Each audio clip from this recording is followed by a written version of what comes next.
क्या आपको पता है कि पृथ्वी बना कैसे, क्या फिर गैलेक्सीज और स्टार्स कैसे बनते हैं? आज के इस वीडियो में इस टॉपिक पे बात करते हैं और ऐसे ही और भी इंटरेस्टिंग टॉपिक पे बात करेंगे, तो वीडियो में बने रहिए लास्ट तक। तो चलिए वीडियो को स्टार्ट करते हैं। सबसे पहले जानते हैं कि ब्रह्मांड की शुरुआत कैसे हुई और बिग बैंग थ्योरी क्या है। The big bang theory of the universe एक साइंटिफिक एक्सप्लेनेशन है जो ये बताता है कि यूनिवर्स कैसे शुरू हुआ। ये थ्योरी कहती है कि आज से लगभग 13.8 बिलियन ईयर्स पहले यूनिवर्स एक एक्सट्रीमली हॉट डेंस पॉइंट था जिसे सिंगुलैरिटी कहा जाता था, जिसके अंदर सारा मैटर, एनर्जी, स्पेस और टाइम कंप्रेस्ड था।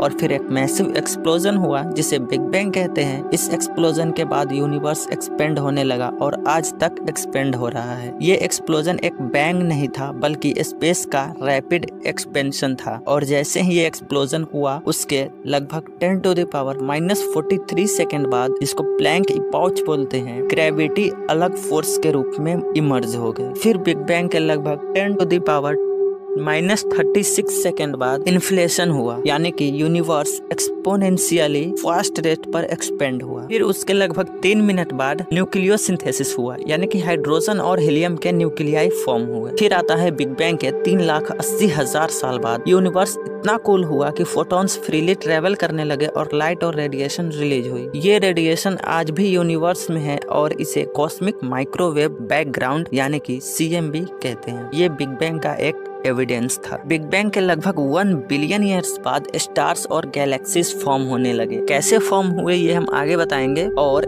इसके लगभग 13.8 बिलियन ईयर्स बाद, यानी कि अभी तक यूनिवर्स एक्सपेंड हो रहा है और गैलेक्सीज एक दूसरे के दूर जा रही है। अब कुछ मिसकंसेप्शन इसमें देखते हैं। क्या बिग बैंग एक एक्सप्लोजन था? नहीं, बिग बैंग एक स्पेस का एक्सपेंशन था, ना कि किसी एग्जिस्टिंग स्पेस में एक्सप्लोजन। आगे आता है क्या बिग बैंग से पहले क्या था, ये अभी तक पूरी तरह से क्लियर नहीं है और ये थ्योरी ये नहीं बताती कि सिंगुलैरिटी से पहले क्या था। अगला क्वेश्चन है कि बिग बैंग ने यूनिवर्स को क्रिएट किया था क्या? नहीं, बिग बैंग ने यूनिवर्स को क्रिएट नहीं किया था, बल्कि बिग बैंग थ्योरी ये बताती है कि यूनिवर्स क्यों या कैसे एग्जिस्ट करता है, बल्कि ये नहीं बताते कि यूनिवर्स कैसे इवॉल्व हुआ। अब आते हैं इस वीडियो के मेन टॉपिक पे, यानी कि पृथ्वी बना कैसे और फिर तारा और गैलेक्सीज कैसे बनते हैं। तो सबसे पहले हम जानते हैं कि तारों का निर्माण कैसे हुआ। तारे बनने की प्रोसेस में मॉलिक्यूलर क्लाउड यानी गैस और धूल के बादल से शुरू होती है। ये बादल मुख्य रूप से हाइड्रोजन और हीलियम गैस से बने होते हैं। जब इन बादलों में ग्रेविटेशन के कारण कंप्रेशन होता है तो गैस और धूल के कण एक साथ जुड़ने लगते हैं। यह प्रक्रिया धीरे धीरे एक घने